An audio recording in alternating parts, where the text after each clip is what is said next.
Okay, so this will be the first in a string of short recordings associated with this blog post about how to do scatter plots. And specifically how to do a regression off a scatter plot that might reveal the example we use is how energy is used by a building. But there's other things you can do with this technique that I'll show, illustrate towards the end of the post with some screenshots of slides and stuff like that. But this actually started out as me troubleshooting a problem with Nick Woolen, who had a data set, which actually is this data set right here. And he was having some issues with it. He was trying to do a scatter plot. And a scatter plot basically is a plot where every piece of data has an X value and a Y value. And basically what that, and if you don't connect them up with lines, you can look for patterns in things like outdoor air, or kW is a function of outdoor air temperature, for example, which is what we're going to do. And they're fairly easy to make. Nick had been taking a class Marriott has that I was doing, and we were looking at doing this, and so he decided to try it with his data, and he had a problem. And basically, he went to create the plot, and to do that in Excel, you would say insert. You'd pick charts, and I'm using Excel 2013, but the other versions have similar capabilities. The menus just look different. And so I'm going to pick a scatter chart, and I'm going to pick the one with dots that have no lines. And so now I got an empty chart, and I'm going to drag it to the top.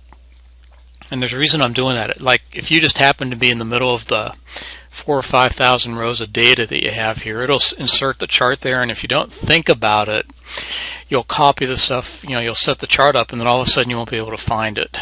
So I usually drag it to the top of the data set just to make it easier to find until I make it its own page. So anyway, Nick had basically done what we talked about in class. He'd inserted a chart, and then he had right-clicked, and he said select data. And he wanted to add a series, and he was going to plot kW versus outdoor air temperature. And for the X values, he was going to use the outdoor air temperature. That was going to be the independent variable. And I'll explain where he got that data in just a minute. But I'm just going to click on the first cell, and I'm going to hold Shift and Control and down arrow, and that takes me to the bottom of the data set and fills in the series for me automatically, and I'll say Enter. And then I'm going to pick the Y values, which is the column next to it, and since I'm at the bottom of the data set right now, I can click into that cell and do Shift, Control, up arrow, and then let go of Control while holding Shift down and down arrow one, and now I pick up the kW column and say Enter. And basically, as you can see, what Nick ended up getting was just a solid line, and the X values, if you went and looked at them, they're in the, well, let's just do that. Let's see what the maximum and minimum X value are. So I'm going to insert a row here, or a couple. Oops, I meant to hit insert. And so I'm just curious, what's the maximum outdoor air and minimum? So I'm going to put maximum in this cell.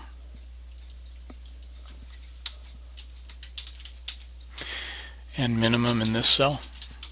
And then I'm just going to use a real simple Excel formula. I'm going to equals max, and I'm basically going to pick the outdoor air temperature range. Say Enter. And I'm going to use equals min, and I'm going to pick the outdoor air temperature range again. Enter. And basically, the minimum temperature for the data set's 11, and the maximum is 96 for outdoor air temperature. And clearly, we've got dots for values way bigger than that.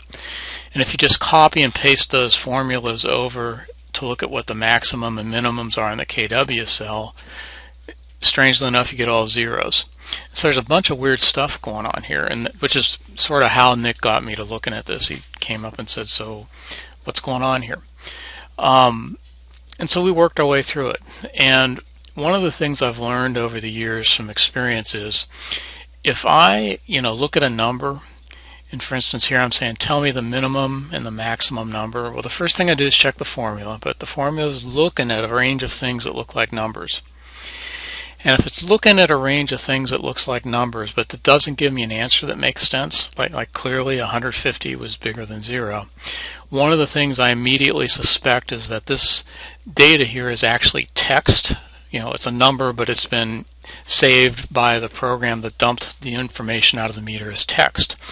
And a real fast way to fix that, and there's other ways to do this, I'm sure, and people are good at Excel, probably could do this faster and better than I'm doing it. But what works for me and has worked for years, meaning it works over different versions of Excel, which is kind of handy, is you go to an empty cell and you put a 1 in it. And then you copy that, and then you highlight the data range that you think is in question, which is this range right here. So I'm going to select the entire range of data under the KW heading. So I just clicked in the first cell. I'm holding Shift and Control and down arrow. Now I've selected that range. So I'm going to right click over it, and I'm going to say Paste Special, and I'm going to pick Multiply. And basically what that's going to do is multiply every cell in my selection set by the number I've pasted on the clipboard, which is 1. And basically that'll, if it works like it usually does, it'll convert a number that's stored as text to an actual number. I'll say OK. And you'll notice all of a sudden there's a change. There's two things that happen. One is our graph now there's three things that happen. We have a minimum and a maximum KW in our formulas now that we didn't have before. All of a sudden our graph makes sense on the y-axis, which is the KW axis. And subtle thing, the number used to be centered, and now it's right justified. A lot of times a number as text will show up left justified or whatever the formatting was on the column, and if you convert it to a number, it'll right justify. Now it doesn't mean we can't reformat it to center it. Like I'm going to highlight the column, and I'm just going to repick the centering thing, click on it twice, and it clears it and then puts it back. And so now I've got it centered, but now it's a number. So that was one of the problems that was in the data set. The system had dumped the data out of the meter as text.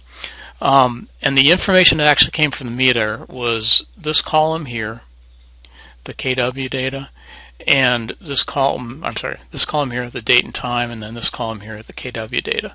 The outdoor air temperature didn't come from the meter. Nick got that by using a little app that Bill Coran developed that you can, in one of the slides I'll show at the end of the blog, you can go download it. But basically it's a little app. It's really cool. It's available for free off of one of the places where Bill's eCam tool is. And basically it goes out and uses the Weather Underground and looks for a weather site that's, basically there's all these automated surface observation systems all over the place, on airports especially. And so you can go in and you can pick your state. Once you pick a state, from the drop down, like, let's pick Idaho. Once you pick a state, then this drop down will populate with weather stations in that state, and you pick one of them and you put in the date that you want the data to start and the last date, and you tell it if you want hourly or daily data. You can pick hourly or daily, and I'm just going to pick a really short range. I'm just doing this to illustrate, and I'm going to pick Boise because Tony Pierce's dad lives in Boise. Tony's guy I work with. Some of you guys may know him actually. So where's Boise here? I'm sure I'm looking right at it and missing it.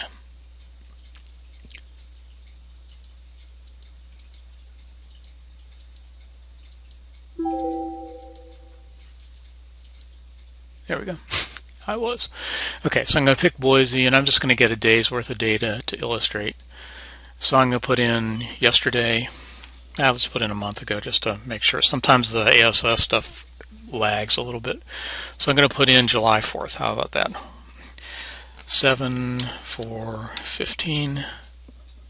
Oops, I'm in a dash. 7/4/15 for the start date. And the last day we'll do 7.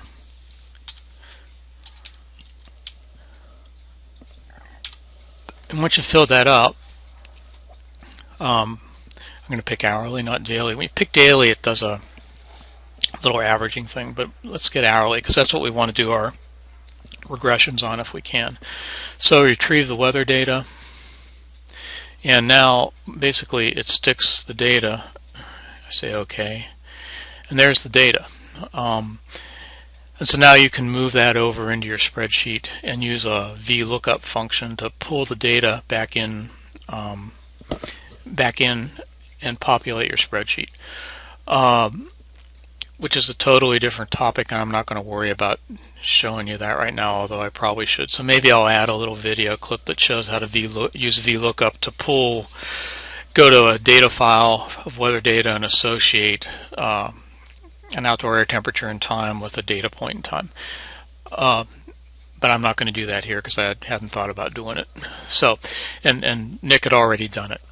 So the point is, in Nick's spreadsheet, he had gotten this column and this column out of the meter, and then he had added this outdoor air temperature column and used Bill's tool to go pull data for the Atlanta airport and basically associated an outdoor air temperature with every date.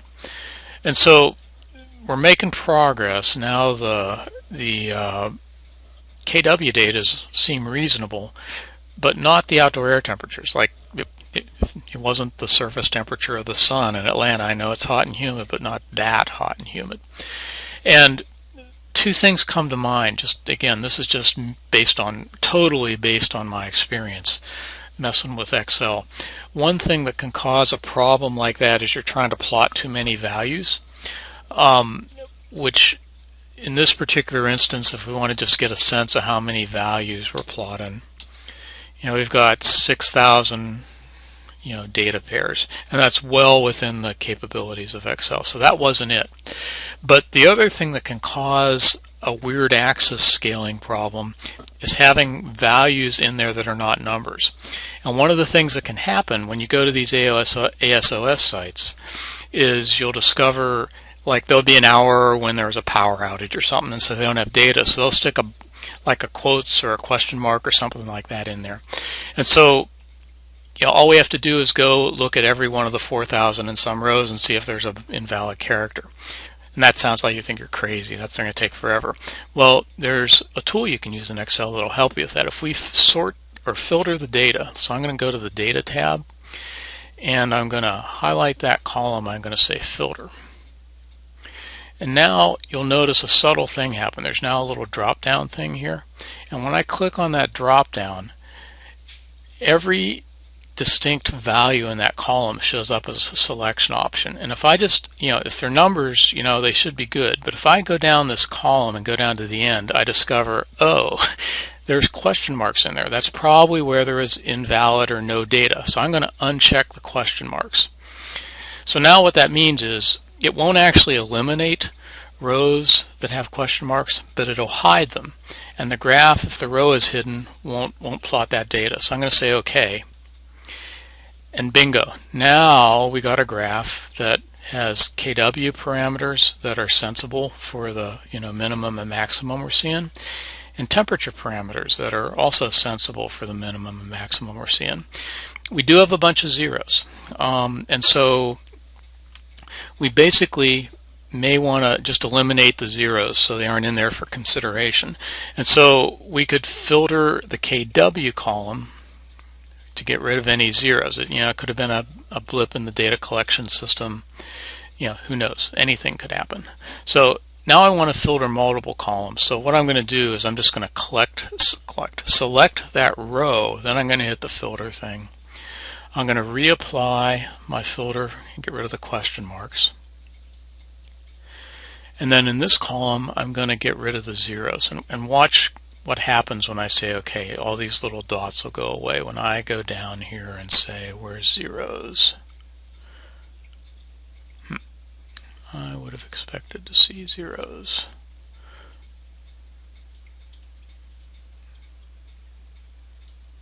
Let's get rid of the dots. Maybe that's what it is. Say okay.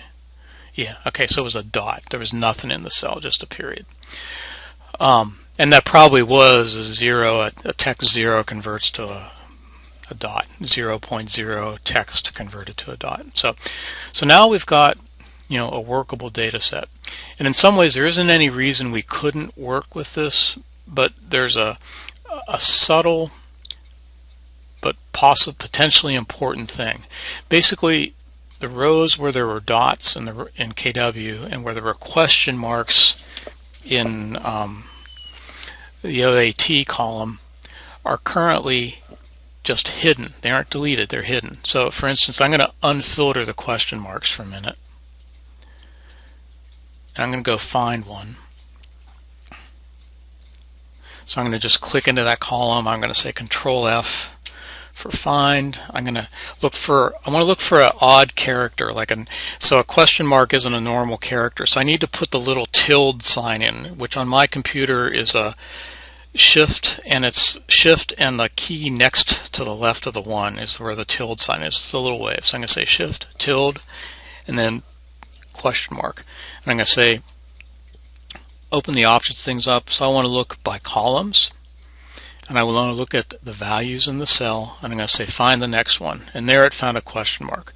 So the thing to remember here, just for the sake of illustration, the first question mark showed up on March 8th, 2015. So I'm just going to mark that location, because what I'm going to do is filter it again, and we'll come down, and what you'll see is that this row 4588 will be hidden. Okay, so I'm going to highlight that with a different color, just to make it stick out for us a little bit. I'll make it blue with white letters. Okay, and so now I'm going to go back up to the top of the row, and a real fast way to do that is get in the column and hit Control Up arrow, and it takes us back up there. I'm going to close the Find and Replace window because I don't need it anymore, and I'm going to refilter this column for question marks. Say OK.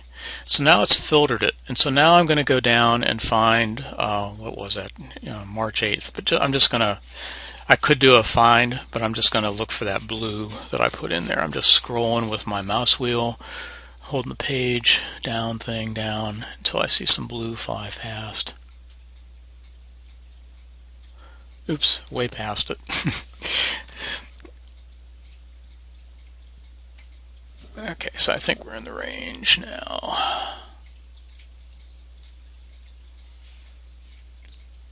There it is. Okay, and here's my point. Notice how the row numbers jump from 1587 to 1589.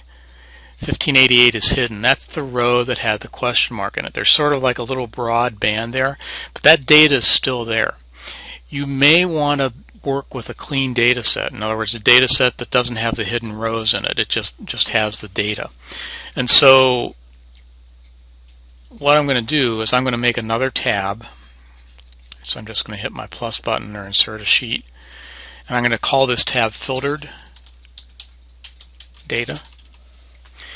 And I'm going to go back here, and I'm going to go to the top of the column again. And I'm not so worried now about the minimum maximum. I'm going to leave the filters on. I'm going to select all the data, which I basically, to go back to how I did that, I clicked into the first cell, the first header. I held the shift button down and I arrowed over 2 columns. Then while I'm holding the shift button down, I hold the control button down and then press the arrow down, and that highlights that whole range. Okay, and so I got that highlighted. I could say Control C, I could right click in it and say copy, anything to copy it to the clipboard. Then I go to my Filtered Data tab. I click in that first cell, and then I can say I want to do something. I want to paste the values. I don't want to paste, just carte blanche paste, because that'll bring in the hidden rows actually. I don't want the hidden rows. So I would just want to paste values. So I'm going to say paste values. And there I have the values, and I'm just going to do a Davidism. I like Comic Sans MS, so I'm going to make the font my favorite font for the whole spreadsheet. And now you notice, since my favorite font's a little big, this column's hidden. I just need to highlight all those columns. I basically hover over the separator till I get the little double arrow things. I'm going to double left click, and now it adjusts the column width automatically for me. And then, just because I'm anal, I'm going to center all those things. And again, none of this really matters. We're now looking at Davidisms, but it does show you some techniques for format stuff. I want everything at the top of the cell and not at the bottom of the cell, so I click here, it gets the whole sheet for me. I say put everything to the top of the cell. So now all the Davidisms have been taken care of. So now, if we apply our filter again, what we'll discover is that there are no question marks anymore, because when I pasted the values, I didn't paste any of the information that was in the hidden rows on the first tab. So let's stick our filter back in, data, filter, and see if there's any question marks to filter out. And I go down to where the non-printing characters are. There aren't. So now I've got a clean data set that doesn't have any question marks and doesn't have any zeros. I filtered those out too in the KW column. And so let's make our graph again. And I want to insert this graph over these columns, and I'll show you why here in a little bit. There's a method to my madness. So I'm going to create some space over the columns, like maybe insert, I don't know, just for the heck of it, I'm going to insert 20 rows. So I basically highlighted the rows, I right-clicked, and I said insert. So now I got 20 blank rows there. So I'm going to click in a column over here, because if I click in a column here and say insert a graph, Excel will make some decisions for me about putting data in the graph based on what's on the columns below it. And I just want an empty graph, because it'll have the axes messed up for me, and I just want to start fresh. So I'm going to click in a cell over here, and I'm going to say insert, and this is what we did before, chart. I'm going to pick scatter charts. I'm going to pick the one with dots. And now I got a blank chart. I'm just going to drag it back up here. I'm going to make it a little bigger for my, oops, not that big. I want it to be in the rows above. So now I'm going to select my data again. So I right click, I say select data, I add a series. I say KW versus outdoor air temperature, or whatever you happen to be plotting. And again, my X values, the independent variable, the one we aren't controlling, the outdoor air temperature, is this. So I'm going to highlight the first cell in the column. I'm going to hit Shift and Control together and down arrow. Highlights the whole row for me, or whole column for me, I say enter. And then I'm going to pick the Y values. I'm going to do it the same way, but since I'm already at the bottom of the spreadsheet, I can highlight the bottom cell and Control Shift up arrow, and it picks up that KW for me. And so I'm going to let go of the Control while still holding the Shift and down arrow one, just to get everything but the KW, and say enter. And so now I got my data picked. If I say OK, and now I've got my graph. Okay, so there's my graph. Now, one of the problems right now, you can already probably see that there's sort of two distinct patterns here. There's a pattern down here, and then there's a different pattern up here. And we'll explore in the next little video what that might mean and how to figure out what that means more specifically and stuff like that. But one of the problems with a scatter chart is you can't tell if, for instance, if that dot right there is one dot or 1,000 dots on top of each other. Remember, there's close to 5,000 data pairs in this set, and so some of these dots could actually be multiple dots on top of each other. And that used to sort of bug me, because I didn't know what the clouds were saying as much. I wasn't, like, is this one point or a bunch of points, or is there a whole lot of points in the middle of this cloud and not so many in the periphery? And one day it just occurred to me, oh, if I make the markers have transparent shading, then where there's a bunch of markers on top of each other, it'll be darker than where there isn't. And so the trick to do that is we want to format the data series. And so we hover over the data series and we right click.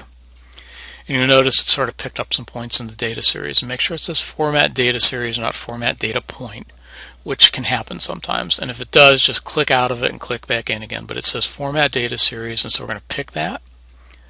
And now over on this side, and other versions of Excel, it'll be a window, but you get a place where you can format things. And what we want to format is the fill and line for the marker. So I'm going to pick the marker options, and the first thing I'm going to do is turn off the line, because if I don't turn off the line, it won't be transparent and it'll still look really dense. And so I want to turn the line off, no line.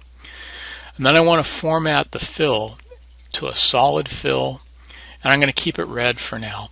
But instead of having it 0% transparent, I'm going to make it like 95% transparent. And as soon as I do that, you can see the magic happen. Okay, now this thing that looked like a big heavy cloud up here, not so much. In fact, that one point that was really dark, that might only be 1 or 2 instances where we had that condition. But we can tell there's sort of an occurrence of stuff in here a little bit, but especially here. There's a lot of hours that happen here, and probably a significant number of hours that happened here. And you almost can see there might even be a third cloud kind of right in here. In other words, there's a level like this, there's a level like this, and there's a level like that. So at this point, I'm going to stop this little video, give you a break, let it compile. It won't be too big to compile. And I'll pick up again here, and we'll start looking at how to start understanding why those clouds have different shapes. So click on the next video when you're ready, and we'll pick up here where we left off.